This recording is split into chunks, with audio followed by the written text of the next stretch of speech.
everybody, Ben Woodruff here, and on today's episode of Desert Lore, I am finally going to some ancient ruins in southern Utah that I've been trying to go to for a long time. In years past, my trip scheduling would never be able to make this one happen. This year, this is my third attempt. My first two times, I was just sick as a dog and just had to do some easier ruins to get to. And this time too, I showed up. It was beautiful weather. It was 80 degrees. And as soon as I hit this valley, this torrential downpour started coming, this incredible rainstorm. I got a hotel and stayed in there for a bit to let it die down. So now I'm trying to beat sunset. I'm trying to make it up to these ruins.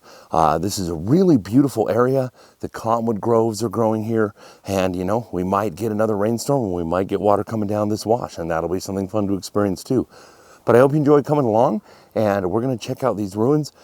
I'm going to do some drone footage of them and try to get some LiDAR as well so you can really get a feel of what it's like to be here. But I hope you enjoy coming along. There is a lot of really useful earth pigments. Hope you can see up here, there's some green, some copper-based pigments here. Really good for making paint.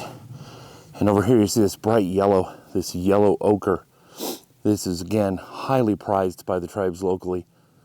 And they use it for all kinds of paint and pigment, and also painting pictographs. The sage in this canyon is just absolutely luxurious. It's super leafy. It's not very dry. This isn't normal for sagebrush. Normally, sagebrush is a desert survivor. But again, in this wash, water just pools down in, and so any plant that's going to be here is going to have an easier life. But in the deserts of the Southwest, if you want to find water, go to where the cottonwood trees are, because they will follow any source of water and are a guarantee of where, if water's in the area, you're going to find it by the cottonwoods. So coming along here, and check out down here, you have running water. Now, when this wash was originally inhabited by the people whose ruins we're going to go see, there probably would have been pretty much year-round water here. Nowadays, it's not so much, but anytime you have a rainstorm, it's going to go through there, and it seeps in the sands on the side. And again, all the plants along here just lap that up. And so that's why this is a natural thoroughfare and a natural place to find animals and a place to hunt. But again, water. Water is the most important thing in the desert. And that's why the people chose to build where we're going. You know, most parts of the world are greener than around where I live. I live in such harsh deserts, but one of the beautiful things, artistically speaking, is just how vibrant green is against the backdrop of desert, especially Red Rock Desert. Coming through here, some of the snake grass just growing along this river, it's just so vibrant. I just want to paint it. I might have to take some pictures and paint this because it feels magical. Something as simple as snake grass along a little creek bed just seems so vibrant and magical.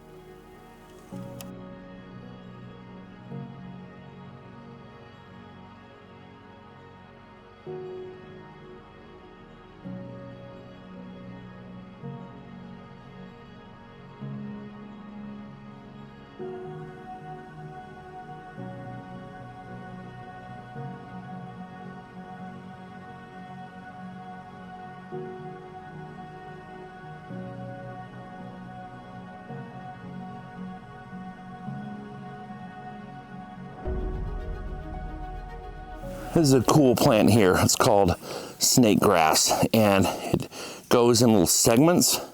It's a prehistoric plant, but if you take off a segment, you can make a little whistle. This is young. It's going to grow, really tall, but it's always kind of fun showing the kids, that you can make a little whistle out of that thing. It's pretty cool. There's a couple of juniper trees over here. But if you look at the main shaft, both of these are incredibly straight. This is exactly the size and shape and growth patterns that the tribes around here would use to make ladders to get into the pueblos. Now the pueblo, we are going to see these ruins. You can't get into them without a ladder, which is good because it keeps people out. But this is what they would have made a ladder out of. Juniper does not normally grow like this. Juniper normally around here grows wiry and grows all different directions. But if it has a consistent source of water, such as from water coming down this wash, then they absolutely can grow nice and straight and make good material for ladders.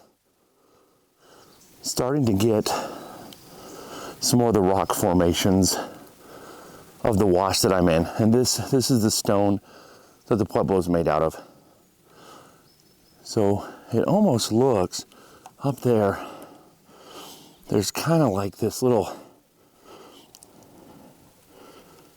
it almost looks like those were placed there for a purpose, those rocks.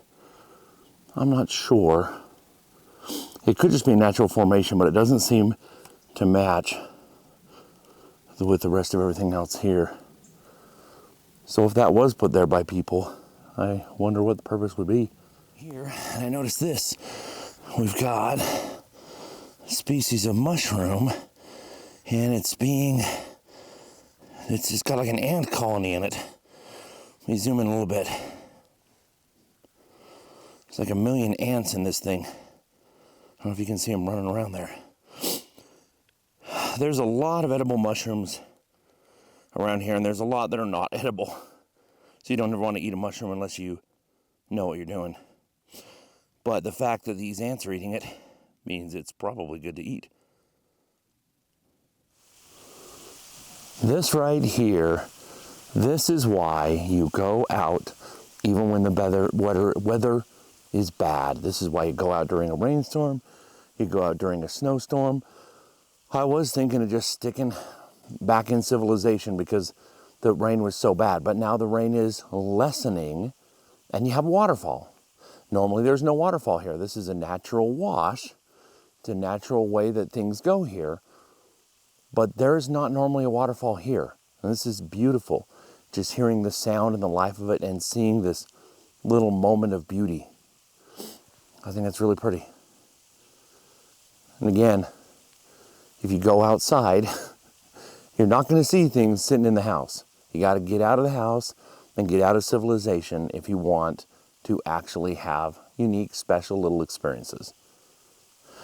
I'm absolutely soaking wet. It keeps raining and I keep hiding out under these cottonwood trees and it is so humid.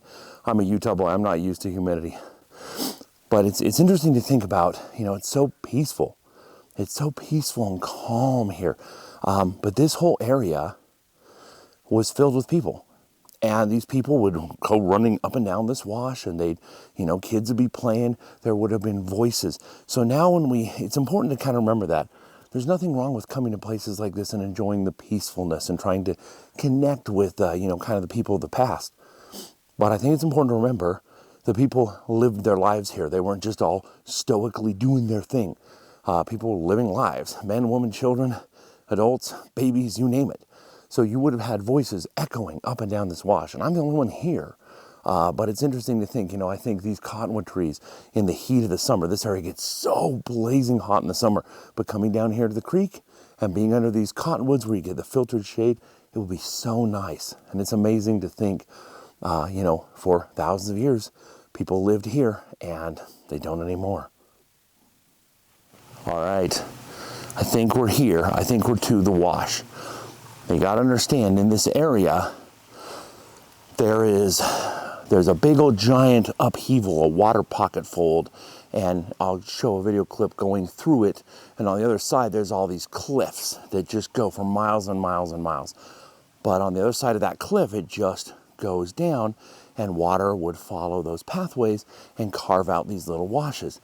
Each of these little washes was like its own neighborhood, like honestly, like a little cul-de-sac. This one's really cool that we're gonna go see, but some of them you can walk right into, some of them you have to do a little scramble. Now I haven't been to this site before, but I'm pretty sure that I'm at it right now. Now there's a little bit of a scramble that I'm gonna have to do, and again, because it's been raining, there's a waterfall that is going down outside that wash. Let's take a look at this. So this, I'm just gonna have to Little scramble up here, but you can see, check out this waterfall that would not normally be flowing. And that is just feeding right down into a little creek. Again, if we were here in the heat of the normal days, you wouldn't see this. But very peaceful, very beautiful. Now, once we get up this little scramble here, it's really kind of a cool little path, and I've never seen anybody do this in water, in rain, so I think it's gonna be really cool looking. We're gonna see it. Sandstone is really good to climb up, but it's not good when it's wet. Hopefully my chacos will keep me up here. All right, came up from down there. Check out the water flow. And then we're just gonna go up this little wash here. And normally, if there's rain, these things will just fill up with water, store it. A lot of frogs like to come in through here. Okay, I can see it up ahead, but if you didn't know where it was, you wouldn't see it. But there's a lot of useful plants right in this area, right up here. We got yucca. You can eat the flowers, and you can weave that into all kinds of baskets and sandals. And there's a lot of prickly pear cactus. You can eat the cactus itself, and the fruit is absolutely amazing. So there's edible and useful plants right here, right in this wash.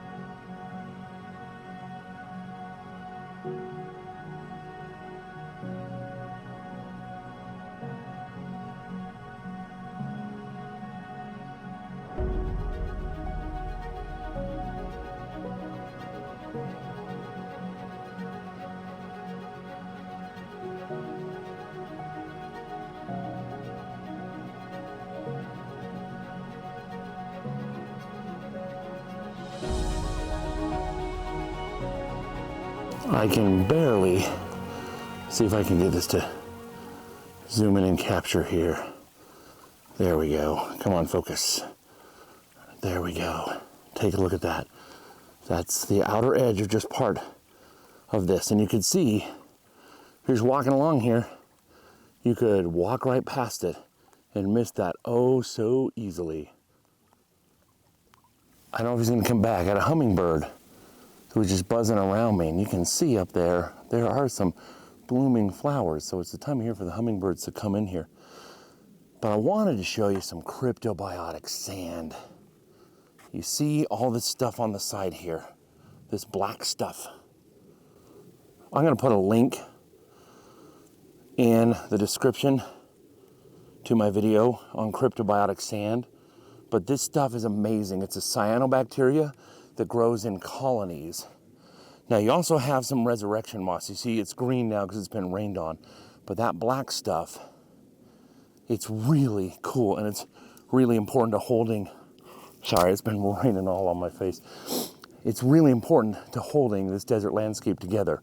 So this is a cyanobacteria, so it photosynthesizes, it'll take water and it will separate the hydrogen and the oxygen. It releases the oxygen and it gives us the hydrogen, and it turns the hydrogen into carbohydrates.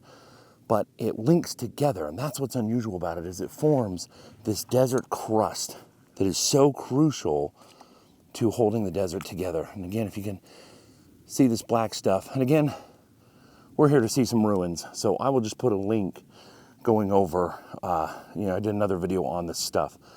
But I think it's interesting. Also, got another useful plant here. This is ephedra. So you make yourself a little tea out of it. It's kind of like caffeine, it'll wake you up. Do too much of it and it's bad for your heart though.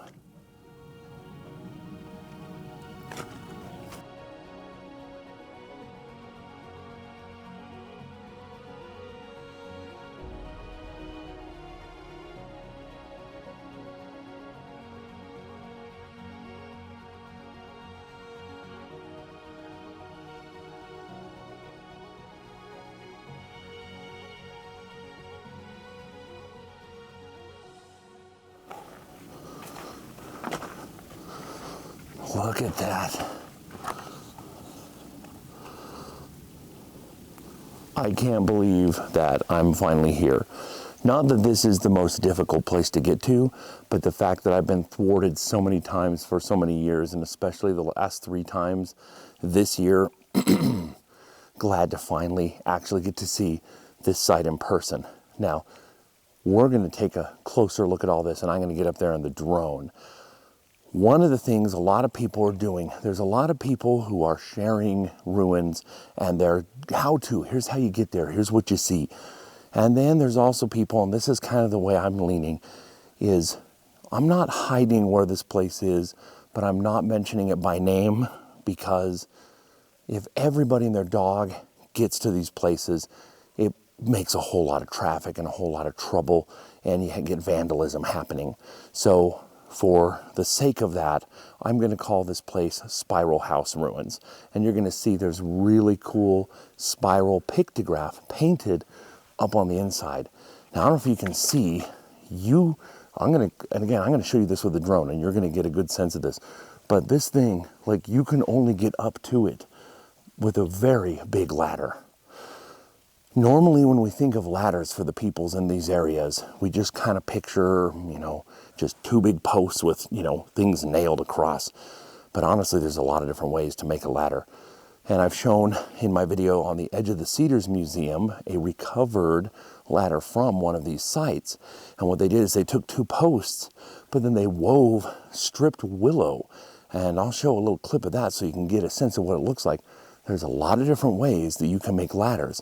This ladder is gone now, but again, that's 30 feet up from the bottom. So to get up there, this is a very, very protected site.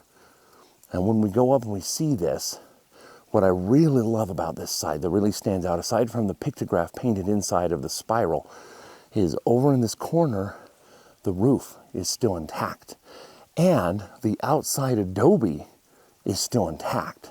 It's really beautiful and very special. And that's why, again, you don't want to have too much traffic going through a site like this, because you'll always end up having some idiot who ends up vandalizing things. So I'm going to get some closer shots, and then we're going to take a look at it with a drone. I'm interrupting this video now and recording this after the fact. While I was in the field, I got a pretty good feel for this site. But once I got home and looked up close at the drone footage and really got a better look, I was able to interpret the site a lot better than I was able to in the field. So what's really interesting about this site, so first of all, there's this one section there's this sort of a room that has a completely encased door, a completely ceiling door, everything, where the rest of this pueblo, all the adobe structure goes up to the roof of the cave. But this one room has a nice log and adobe top to it.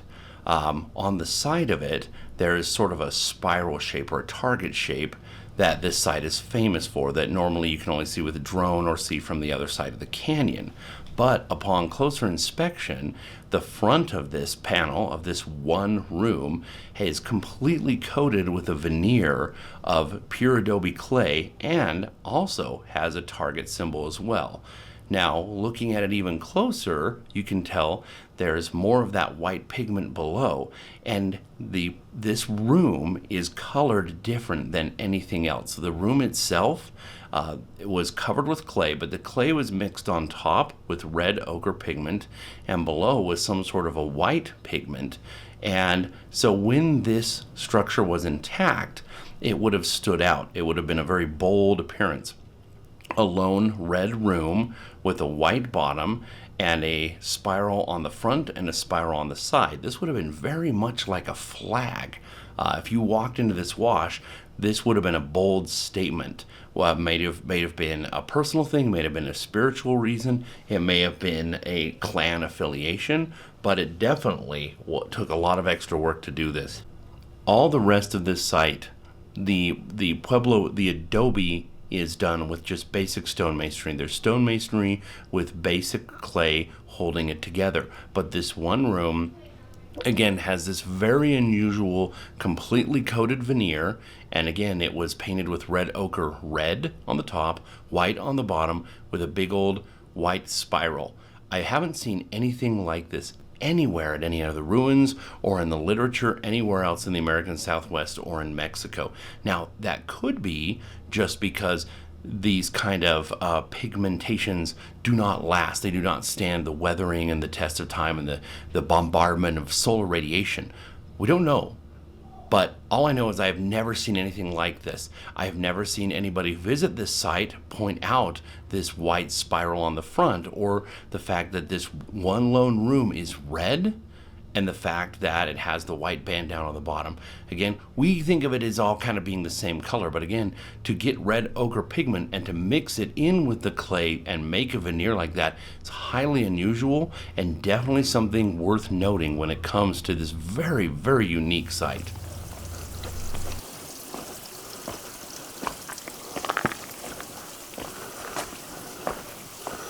I mean, those are way up there. I'm going to get a shot with me in it just so you can get a sense of how high those are. I don't know if you can see, but I mean, that is like 30 feet up there.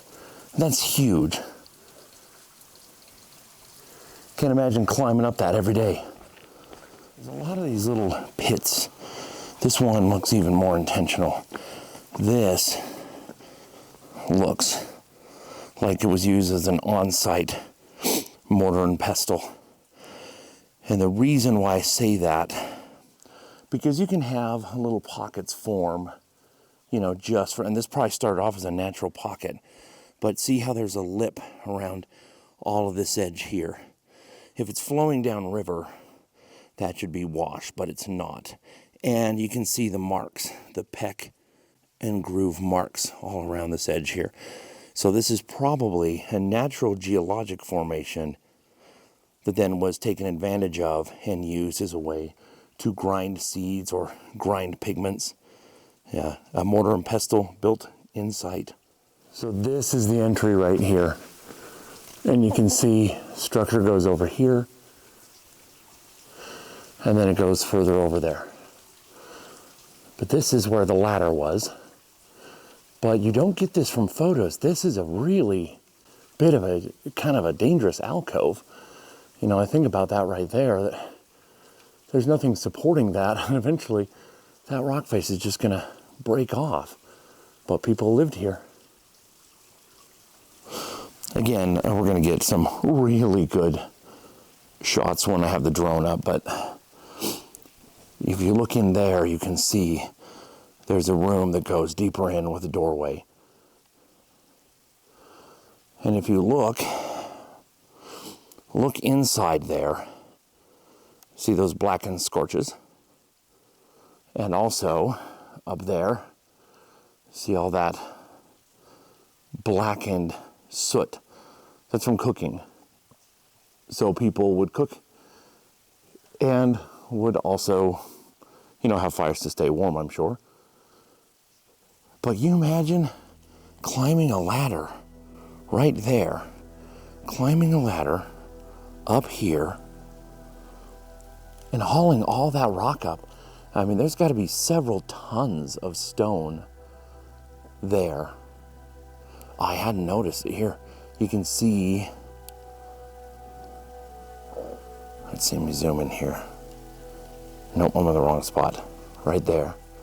This is another spot for a ladder, and you can still see there's a timber there to anchor that ladder against. Geez, I mean, geez, seriously, that's like 30, 35 feet.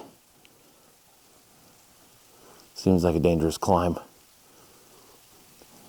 One of the things I had really been hoping to do with this site was to do a LiDAR scan of it. But it's too high up. It's too far. It's like, again, 30 feet up, the LiDAR isn't going to go that far by hand. If it wasn't wet and if it didn't keep raining, I would try to kind of somehow connect my equipment to the bottom of my drone and just kind of float it up there and get a LiDAR scan, but not going to be able to do that, not in this weather. It's too risky and we're getting too close to sunset. So I'm just going to take my drone up there and we're going to take some shots. And again, take close attention at this site. Look at the pictograph painted inside. Notice that there's intact masonry and intact adobe coating the outside of the stone masonry. And take note of the fire scorching and the intact timbers and the intact roof on these back two rooms here. They have intact roofing. It's be really cool to see. You get an idea of behind the scenes. This is my gimbal that I have not used at all on this particular trip because it's been raining so hard and I don't want to ruin it. On all this weight, and then all this, and all my camera gear in the bag. Try to get smooth shots. I really do. But again, doing a gimbal in the rain isn't going to be good, and doing a gimbal when you've got things 30 feet up, the drone's going to do it. So we got to get some drone shots here. We got to I want to see what this thing really looks like inside. And again, it's so picturesque. Again, this little waterfall that's coming down right now. Just this steady flow of water, just beautifully trickling down because of the rain, and it's leaving an iron oxide patina. It's just so beautiful. It's so picturesque. Sites like this, they're just like a fairy world. They really are. It's amazing. We do all this stuff to try to have architects and to try to design. And yet nature can make something so beautiful and picturesque. A place where you can build a safe home away from people who might want to harm you, and sheltered from the cold, facing the rising sun so you're going to get the morning sun to warm you up. And right where it washes, where you're going to have water trickling in, and you're going to have these natural pits in the stone where you can grind up your food. It's magical. It's like, how can this be this natural with this tiny bit of human intervention, where we just back home make miles and miles of gray rectangles and cement roads that are ugly.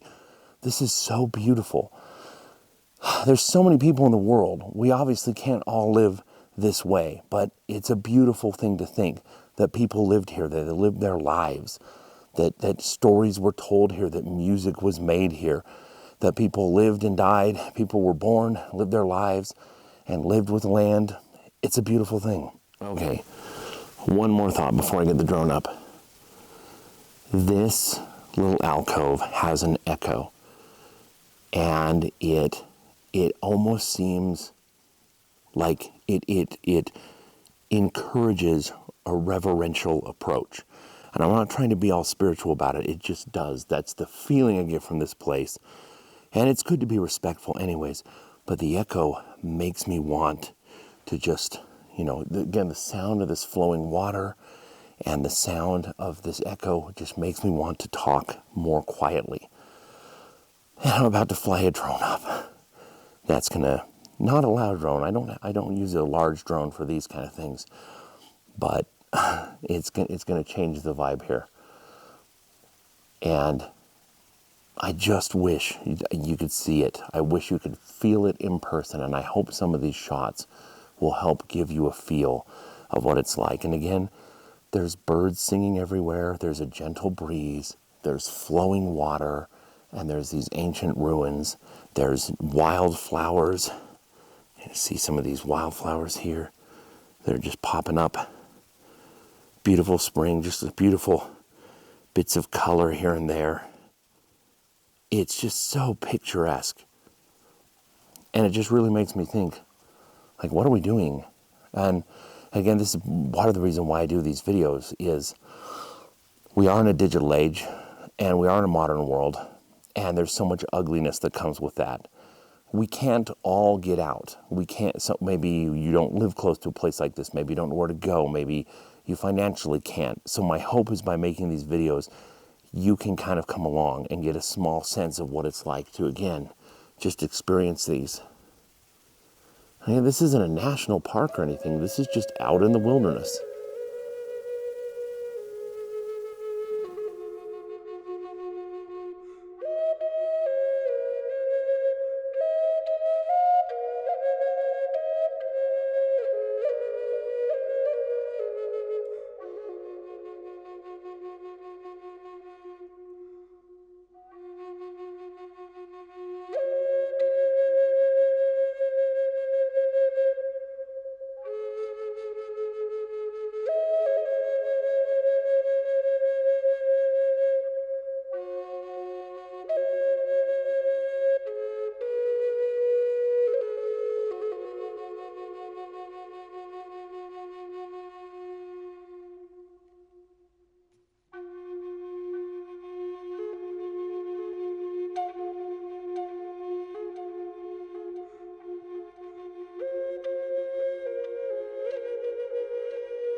Well, I hope you enjoyed coming along on this little trek. Again, the rain was kind of kicking my butt, and I'm still getting over being super sick for a whole month, so finally getting my voice back. But I hope you enjoyed seeing this beautiful sight, and I hope you enjoyed coming along. I sure appreciate you coming along with me and watching these videos and sharing kind of in the joy of this world. But always remember that life is a gift, so never stop learning and never stop exploring. We'll see you next time.